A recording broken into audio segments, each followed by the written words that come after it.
Ресейдің өзі қазір міне үлкен басы бәлеге қалды. Мына Белбасы деген кісі бар ғой, ана Лукашенко деген.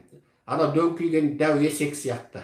Сол Лукашенко деген сұмырай мына Еуропаға, Америкаға, батысқа қаратқан Путиннің арсылдаған иті болып тұр.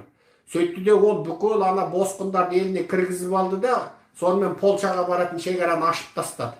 Сонымен Польша ары тосты, бері тосты, халықаралық заңда босқындарды тоса алмайды.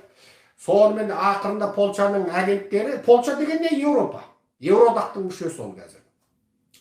Сөйтсе, Ресейдің бір адамын ұстап алған. Артынан жаңағы Польша жеріне басып кірген қалың босқын шекарада сілтем. Олар айтқан, бізде Белоруссияның әскери адамдары былай барасың, былай қашасың деп солардың әмірімен істедік деген.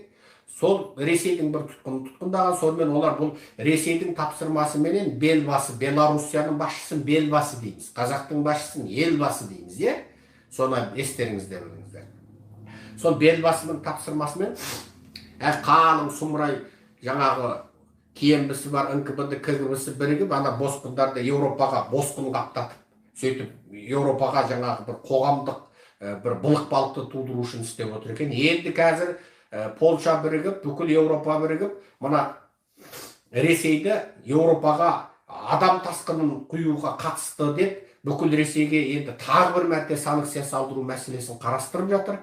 Егер Еуродағы оны өткізсе, Ресей бітті. Ендігі санкциядан сол әгі көктемде чала өлген жылан, қыс келерде, күз келерде чала өлген жылан құсап мына Путин әрең тұр. Енді сол экономикамен Ресейді бейне совет экономикалық қыспақпен құлатқан сияқты Ресейді де тағы бір мәрте